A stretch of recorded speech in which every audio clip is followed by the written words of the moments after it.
pokoknya jadi mulai sekarang pemirsa jangan takut untuk disunat ya. Iya, karena dan sudah ngomong-ngomong ada smart clamp.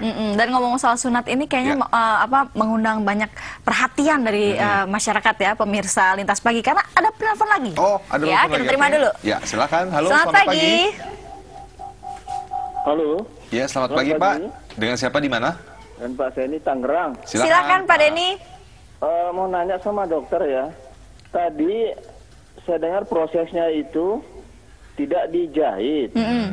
Nah, saya lihat yang pengalaman orang-orang kampung yang dulu itu tanpa dijahit bisa kembali lagi, Dok. Itu gimana itu? Balik lagi kulit itu bisa nutup lagi gitu. Ada yang disunat sampai 2 kali. Oh gitu. Itu Baik. Bagaimana prosesnya itu? Baik, Pak Zaini, terima kasih. Telepon lagi. Oh, ada lagi. Ya. Selamat pagi. Ya. Halo, selamat pagi. Ya, selamat pagi. Iya, Ya, dengan Ibu. Ibu siapa di mana, Bu? Dengan Ibu Nina. Di mana, Bu? Silakan Ibu Nina. Ya, saya mau nanya, Bu. Ya, silakan. Ini anak saya alat pitanya kecil. Bisa nggak ya disunat ya? Umur berapa, Bu? Umur 5 tahun. Oh, 5 tahun. Iya. Ya. Oke. Ya, terima kasih Bu Terima Nina. kasih. Ya, mangga. Ada lagi? Udah, Oh, udah. dijawab dulu. Nah, tadi pertanyaan dari Pak Zaini, bisa nggak balik lagi tuh kulit-kulit Iya, itu, karena Dok? kan dia Karena tidak nggak dijahit. Katanya pernah ada pengalaman kalau nggak dijahit dia bisa kembali lagi, terus akhirnya disunat 2 Disunat kali. 2 kali. Gitu. Benar kan, Dok? Jadi sebenarnya kalau kulup kembali ya, jadi sampai disunat 2 kali itu sebenarnya bukan karena jadi jahit atau tidak, gitu, tapi lebih kepada pertama adalah faktor anatomis dari penis anaknya. Karena apa? Karena pada kondisi yang tertentu, misalnya anak itu gemuk, itu posisi glans sama atau dan batang kemaluannya itu tenggelam. Jadi dia cuma terlihat sedikit aja gitu dari permukaan kulit. Makanya kalau diraba terkadang kayaknya nggak ada gitu, seperti nggak ada. Nah, pada kasus seperti ini itu biasanya kita sering menunda gitu. Kalau saya sih sering menunda. Kenapa? Kan sampai ditunda sampai penisnya keluar. Oh, gitu. Atau dia dengan program diet, jadi penisnya bisa keluar, dan pada saat keluar itu bisa disunat. Kenapa? Kalau disunat dalam keadaan batang dan kepalanya di dalam, itu yang sering kulup kembali. Kenapa? Karena dokternya biasanya sudah ngambil kulitnya banyak. Nah, tapi ternyata bekas atau ujung terakhir dari bekas potongan itu masih di atas dari gland penis gitu. Oh, gitu. Oh, jadi Ya, karena faktor gemuk itu ya, Dok ya. Jadi lebih baik ditunda dulu gitu Tapi ya. kalau dengan menggunakan smart clamp gimana? Ada kemungkinan nggak untuk balik lagi? Dengan penggunaan smart clamp resiko untuk kembali itu lebih kecil. Kenapa? Karena alat ini memiliki tabung, dia punya tabung. Nah, tabung ini menahan kulit bekas potongan itu sedemikian rupa supaya terbuka paling nggak 5-7 hari. Jadi resiko untuk terjadinya penguncian kembali itu lebih kecil. Tapi kalau anaknya terlalu gemuk memang tetap bisa terjadi resiko itu. Gitu. Jadi bukan tetap karena ada persentase sekian persen untuk bisa kembali lagi. Bisa, Tapi itu dengan catatan kalau ada faktor kegemukan gitu ya, Faktor Dok ya. gemuk, Hanya jadi itu aja. Iya. Lain enggak ya? Selain itu faktor kedua, masih ada? selain anatomis tadi, faktor kedua memang ini dokternya. Jadi pada keadaan tertentu juga, misalnya anaknya pada saat disunat berontak, nangis, Nggak bisa diem gitu ya? nggak bisa diam, itu membuat dokternya menjadi sulit untuk melakukan ambilan kulit yang pas gitu. Jadi bisa jadi karena takut kesenggol kepalanya atau apa itu, jadi ngambilnya terburu-buru jadi kurang pas gitu. Nah, itu kan berarti faktor luar ya, Dok ya? Faktor kegemukan, faktor dokternya takut kena apa-apa gitu karena Iya, anaknya nggak bisa karena diam. anaknya nggak kooperatif, Tapi dari metode ini sendiri nggak ada kemungkinan untuk akan kembali lagi. Masih ada. Kalau tadi Masih ada? maka tadi kalau faktor anatomis itu nggak bisa kita cegah ya. Oke, Jadi memang selain itu kondisi tadi ya, begitu. selain catatan kegemukan dan faktor Faktor si anaknya itu. anak yang tidak kooperatif itu, kooperatif. selain itu nggak ada ya, Dok ya?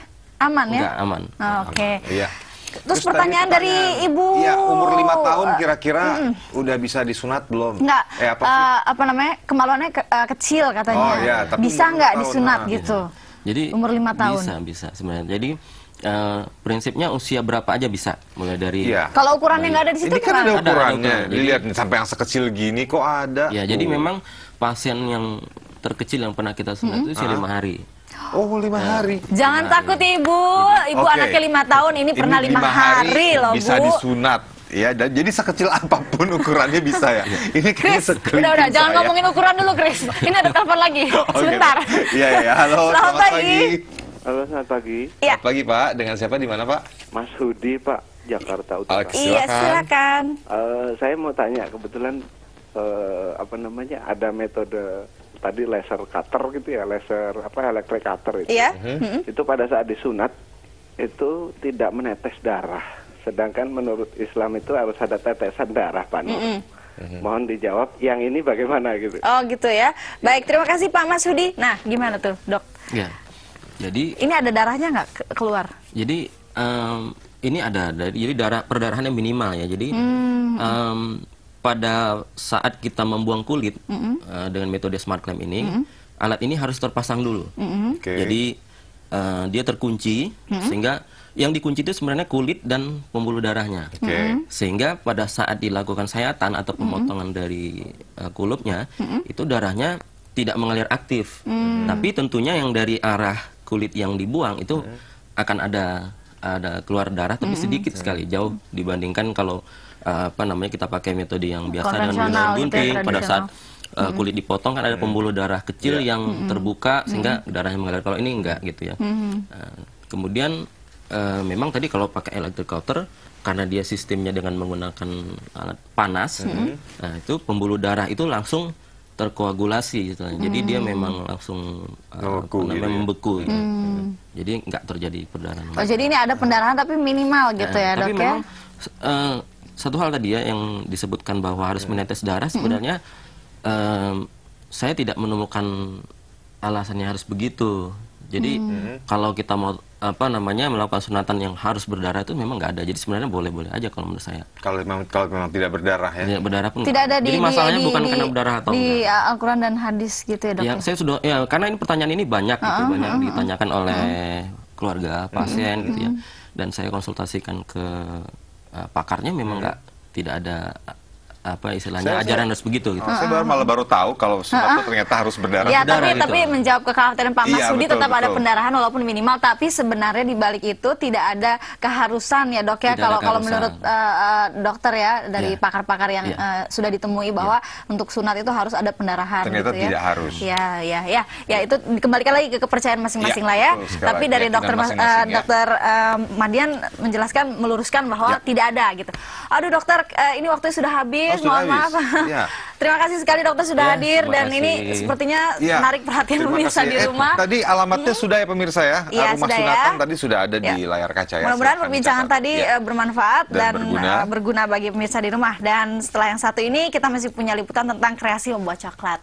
Pasti sedap sekali. Asik. Kita Seperti bakalan apa? balik lagi ya. Ya, silakan diminum, Dok. Ya, silakan.